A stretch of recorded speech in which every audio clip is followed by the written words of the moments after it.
Դաշնության նախագահի հետ հաղորդագրությունը տարածվեցին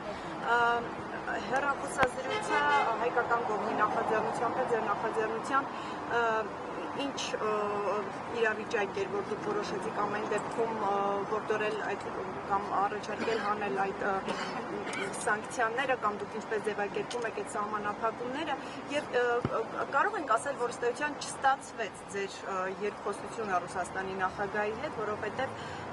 համաձայնության մասին այնտեղ խոսք չեղավ եւ ի վերջո ինչու պարոն վարչապետ չի ստացվում լուծել հարցը, դուք վստահ եք, որ ընտրություններից հետո ձեզ կհաջողվի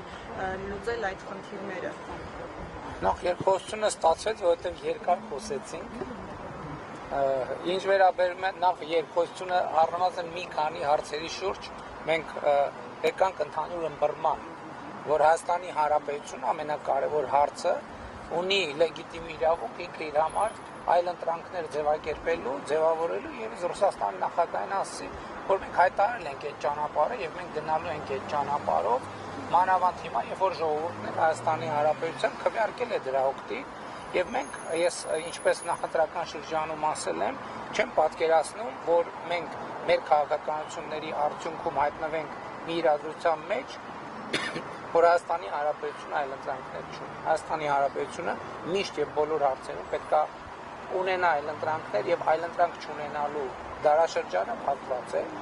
Ինչ վերաբերում է խնդրին, ես տեսեք, մենք հիմա բոլորս արձանագրում ենք, որ այդ խնդրը Հայաստանինն է, բայց այդ խնդրը Հայաստանինը չի, դա ԵԱՏՄ խնդիրն է, որովհետեւ փաստացի ստացվում է, որ եվրասիական տնտեսական միությունը կապվածահար է եւ չի աշխատում։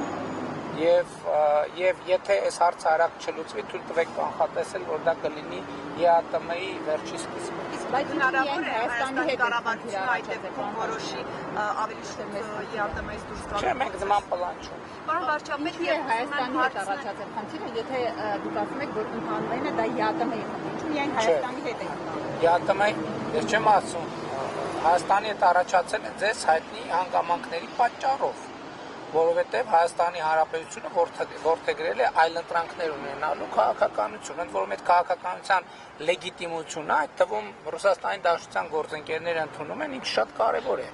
Այստեղ խնդիրը հետևյալն է, թե այդ այլ ընտրանքը երբ պետք է իրացվի։ Նաև պաշտոնական հաղորդագրության մեջ էլ է ասվել, դուք գիտեք, որ մայիսի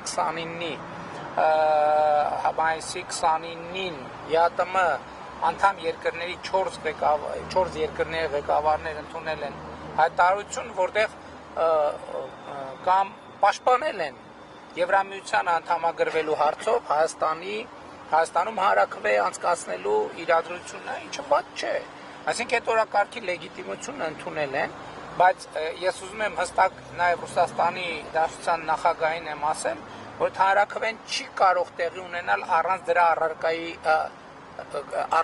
առարկայի ներկայության։ Հետևաբար այդ հանրաքվեն անցկացնելուց առաջ մենք առնվազն պետք է դիմաց լինենք Եվրամիությանը